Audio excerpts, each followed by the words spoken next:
होर्मुज जलडमरू मध्य में एक बड़ा संकट चल रहा है और इसने पूरी दुनिया के व्यापार को हिला दिया है। तो इसी संकट के बीच एक नया और खुफिया समुद्री रास्ता खुला है। चलिए देखते हैं ऐसा क्यों हो रहा है। इसे दुनिया के व्यापार की लाइफलाइन समझिए। यहीं से रोज लाखों बैरल तेल और सामान गुजरता है। आमतौर पर जहाज ईरान और ओमान के बीच इंटरनेशनल वाटर्स से आराम से गुजरते थे, लेकिन अब ईरान ने पुराना रास्ता ब्लॉक कर दिया है और जहाज़ों को अपने कंट्रोल वाले चैनल से जाने को मजबूर कर रहा है। सोचिए, पहले यहां से हर रोज 120 से भी ज्यादा जहाज निकलते थे, कोई दिक्कत नहीं होती थी। और आज ये गिनती गिरकर सिर्फ 5 से 10 रह गई है। ग्लोबल ट्रेड पर यह बहुत बड़ा असर है। तो फिर सवाल ये उठता है कि बाकी जहाज आजा कैसे रहे हैं? जहाज़ों ने एक सीक्रेट रास्ता निकाल लिया है।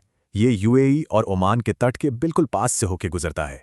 ये रास्ता टेरिटोरियल वाटर्स से गुजरता है, जो असल में उस देश की अपनी समुद्री सीमा होती है।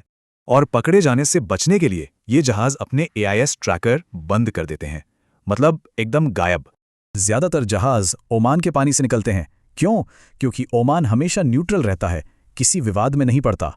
पर यह खुफिया रास्ता खतरों से खाली नहीं है। जहाज पर हमला हो सकता है या वो फंस भी सकते हैं। लेकिन एक देश के जहाज ये गुप्त रास्ता इस्तेमाल नहीं कर रहे हैं।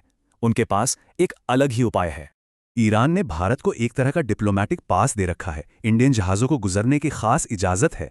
और जब से ये संकट शुरू हुआ है, 8 भारतीय जहाज़ यहां से सेफ निकल चुके हैं। ईरान ऐसा क्यों कर रहा है? क्योंकि भारत की पॉलिसी न्यूट्रल है और ईरान उसे एक दोस्त मानता है। तो अब होर्मुज में 2 तरह की हकीकत है, एक पश्चिमी जहाज़ों के लिए और दूसरी भारतीय जहाज़ों के लिए। तो जाहिर है इसका सबसे ज्यादा असर अमेरिकी और पश्चिमी देशों के जहाज़ों पर ही पड़ रहा है। ये सब देखकर एक बड़ा सवाल उठता है, क्या आज की दुनिया में डिप्लोमैटिक न्यूट्रलिटी ही सबसे बड़ी इकोनॉमिक ढाल बन सकती है?